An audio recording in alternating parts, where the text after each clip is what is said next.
खुलुमबाय गोजोन फुंबिलिनि बयनिसिमबो गाहाम हामलायनाय जासिहरनाय जाबाय। आसा खालामो नोंथांमोनहा गासै मोजाङै दं। बे समाव आं नोंथांमोननि सिगाङाव फुंबिलिनि मोननैसो खौरां लाना फैलायबाय। अन्नानै भिडिअखौ स्किप खालामाजासे जोबजासिम नायलांदो। दिनैनि फुंबिलिनि मोननैसो खौरांफोरा जाबाय। गिबि रादाबाव दं।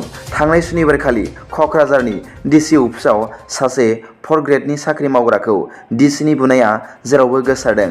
मिथिनो मोननाय बादिब्ला थांनाय सुनिबारखालि दिपक दास मुंनि सासे सुबुङा गावनि टिफिन बेगआव जाग्रा आदार सोनानै लाबोआखैमोन।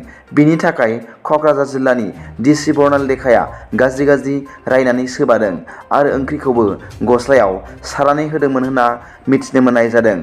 मख'नो गोनांदि मैया बे दायनि थाखाय डिसि बरनाल लेखाया खाथियाव फैनानै निमाहा बिफैबाय होनना मिथिनो मोननाय जादों। नैथि रादाबाव दं। बड' साइन आर्टिस्ट एस'सिएशनआ माखासे बोसोर सम बिसानिफ्राय बोखारनानै दोनजाथ'नाय एक्ट्रिसफोरखौ मैया गुवाहाटीनि कामरुप मेट्र'आव जानाय बिसानि बोसोरसालिया जथुम्मायाव बोजबना लाफिनबाय होनना मिरु बिसानिफ्राय फोसावनाय जाबाय होनना मिथिनो मोननाय जादों। मख'नो गोनां बाथ्रा दि बर'नि बयजोंबो अनसायजाग्रा मानाव गेदेर गेमस्रि दैमारिखौबो बिसाया बोजबना लाफिनबाय होनना मिथिनो मोननाय जादों।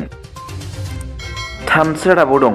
सासे बर' हौवासानि सायाव गिबि मन्थ्रिनि बाख्नायथाव हाबा।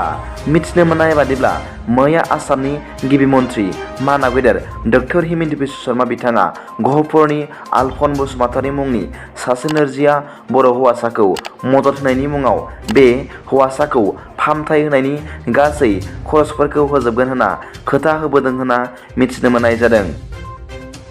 ब्रैथि रादाबाव दं। सानथामसो समनि सिगां आसामनि गिबि मन्थ्रि मानाव गेदेर डक्टर हिमन्त बिश्व शर्मा बिथाङा गावनि बिबुंथियाव फोरमायदोंमोन दि आइजोफोरनि बिमा जानायनि गोरोबनाय समा 22 बोसोर बैसोनिफ्राय 25 बोसोर बैसोसिम होनना फोरमायनायनि सायाव यगा गुरु रामदेव बिथाङाबो मैया रबिबारखालि आसामनि गिबि मन्थ्रि मानाव गेदेर डक्टर हिमन्त बिश्व शर्मा बिथांनि बुंनाय बाथ्राजों मदद होनानै बुंदों दि बिथांनि बाथ्राया थार, मानोना आयुर्वेदिकनि नोजोरजों नायोब्ला बिमा जानायनि थि बैसोखौ 25 निफ्राय 30 बोसोर बैसोखौनो बिमा जानायनि गोरोबनाय बैसो होननानै लानाय जायो।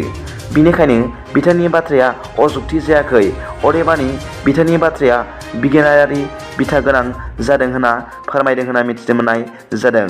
मख'नो गोनां बाथ्रा दि आसामनि गिबि मन्थ्रि मानाव गेदेर डक्टर हिमन्त बिश्व शर्मा बिथाङा फोसावदों दि जायफोर 14 बोसोर बैसोनि खम बैसोनि हिनजावखौ हाबा खालामगोन बिसोरो protection of children from sexual offence आयेन बायदि जिउ जोबजासिम जोबथेसालियावनो थानांगोन होनना फोरमायदों होनना मिथिनो मोननाय जादों।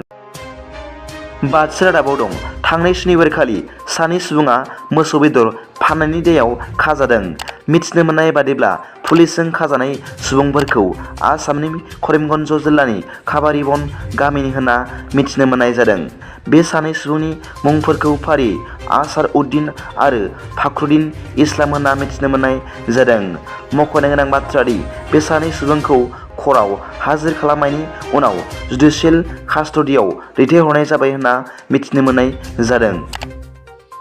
दिनैनि फुंबिलिनि मोननैसो खौरांफोरा दा बेखिनिल'मोन। भिडिअखौ मोजां मोनदोंब्ला अन्नानै लाइक आरो साबस्क्राइब खालामनो दाबाव आरो बेल आइकनआबो थुनानै ला, जाहाथे आं गोदान निउज आपडेट लानानै फैब्ला नोंथांनियाव सिगांग्रो नटिफिकेसन सौहैयो। दा बेलासिनि रादाबाव नोंथांमोनखौ आंनि चेनेलाव गोसो गोथारै बरायहरनाय जाबाय। गोजोन्थों।